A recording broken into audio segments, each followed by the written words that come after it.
कभी सोचा है अगर सन सच में अर्थ को अपनी तरफ खींच रहा है तो अर्थ उससे जाकर टकराती क्यों नहीं या उससे चिपक क्यों नहीं जाती?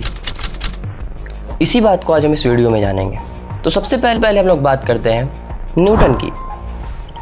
तो न्यूटन ने कहा था कि हर मास दूसरे मास को अट्रैक्ट करता है और उनकी थ्योरी इतनी एक्यूरेट थी कि उससे प्लैनेट्स की मूवमेंट तक प्रिडिक्ट हो गई। लेकिन न्यूटन खुद भी नहीं बता पाए कि अट्रैक्शन होता कैसे है।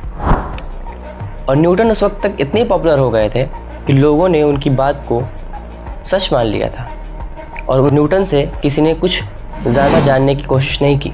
उन्होंने सोचा कि न्यूटन इतने बड़े साइंटिस्ट हैं तो उन्होंने सच ही कहा होगा। फिर आए आइंस्टाइन और उन्होंने कहा कि शायद हम ग्रेविटी को गलत समझ रहे हैं। उन्होंने बताया कि ग्रेविटी कोई फोर्स नहीं है।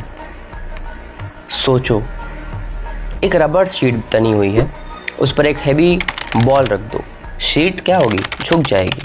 अब एक छोटी बॉल उसके आसपास रोल कर दो, तुम्हें लगेगा कि हैवी बॉल उसे खींच रही है, लेकिन असल में वो सिर्फ झुके हुए रास्ते को फॉलो कर रही है। ये थ्योरी थोड़ी सी टफ तो थी समझने के लिए, लेकिन इस थ्योरी से हम लोग को स्पेस टाइम के बारे में पता चला कि जो अर्थ और सन के बीच में स्पेस है, जो खाली जगह है, वो एक्चुअली में एक शीट या फिर स्पेस टाइम है। और वहीं से theory I mass can create gravity. जिसका जितना ज़्यादा मास होगा वो उतनी ज़्यादा ग्रेविटी क्रिएट करेगा। सपोज दैट अगर तुम एक रबर शीट पे कुछ ज़्यादा भारी बॉल रखो तो वो ज़्यादा ही बेंड होगा, लेकिन तुम हल्का बॉल रखो तो वो कम बेंड होगा।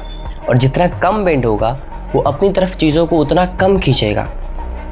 इसीलिए सन के पास ज़्यादा ग्रेविटी है और अर्थ के पास कम, क्योंकि सन का मास ज़्यादा है तो वो ज़्यादा कम लिया है और अर्थ कम लिया है।